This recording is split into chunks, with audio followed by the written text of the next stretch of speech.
Never run out of battery again with the INIU portable charger, the slimmest 10,000 milliamp hour power bank that keeps your devices charged on the go. Stay powered up wherever you go. Click the link in the video description to shop now on Amazon. Inside the future of Ukraine drone warfare, from kamikaze kites to night owls, as Zelensky targets cutting-edge tech.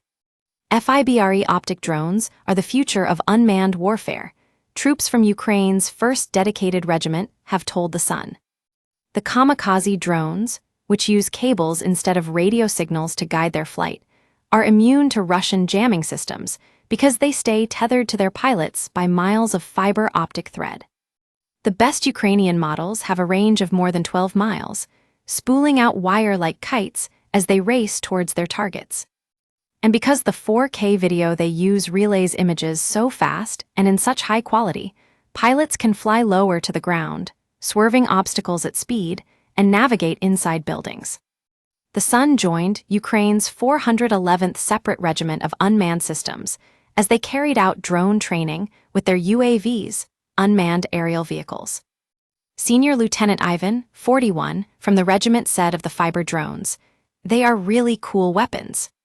You can fly very low to the ground and enter buildings to hunt Russians because the picture is always so clear. But Ukraine does not have enough of them." He added, "I would have 10 a day if I could, but at the moment we get 10 a month. It is only a question of money."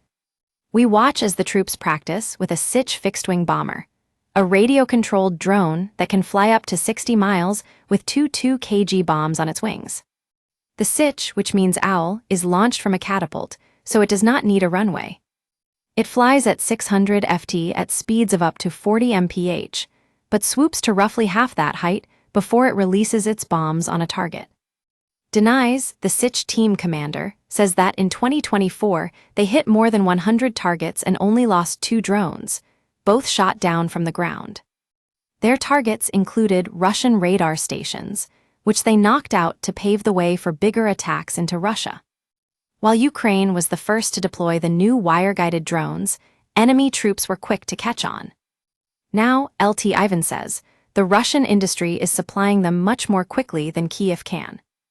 Ivan's specialist drone squads rely on hundreds of thousands of homegrown Ukrainian UAVs to hold Putin's invaders at bay.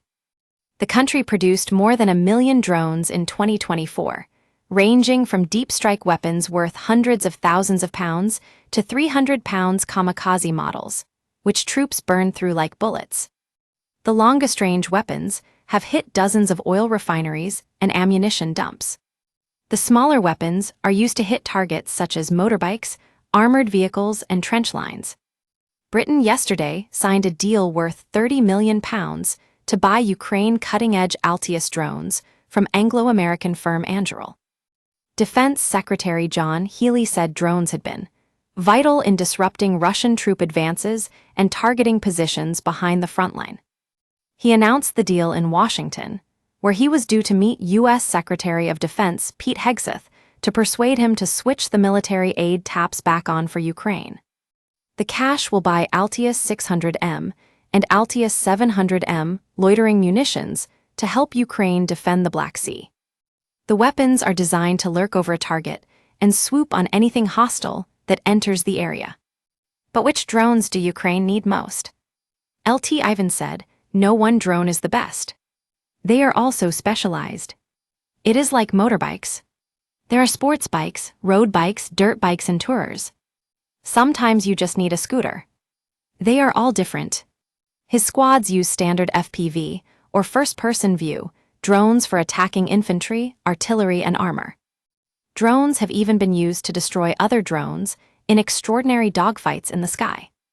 Ivan added, "Our anti-aircraft drone has a bigger battery for longer flights and digital video, not analog, because you need very high-resolution video to recognize a dot. To find a plane in the sky is very difficult. The fiber optic drones are bigger and slower than normal FPVs, and about 5 times more expensive." His teams also use multi-rotor bombers, such as the Vampire, which can carry a payload of 5 or 6 mortar bombs around 5 miles. They use similar drones to drop landmines. And they have also used drones to supply ammunition, food, and batteries to isolated outposts. Junior Sergeant Olxiai, who was a photographer in civilian life, says the biggest change over the past 3 years of the war has been the level of drone saturation and the increased range of surveillance. He said, "At the start of the war, we flew our drones from infantry positions and carried out surveillance on enemy infantry positions. At the start, we couldn't see their logistics or armored vehicles. Then our range started to grow, and we gained surveillance of all these deeper echelons. Now we can see and control their infantry movement. We can surveil their logistics to infantry positions. Now we have started working with drones to attack other drones. Drones with radars, drones with relays. And our reconnaissance and strike drones that allow us to work at 40 km depth.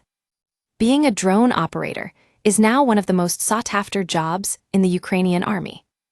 That is partly because it is seen as less dangerous than being in the infantry. And partly, according to Ivan, because they get to see the impact of their work. He said, "We destroy far more enemy targets than the infantry, but without infantry, we are not able to work, because the infantry hold the line."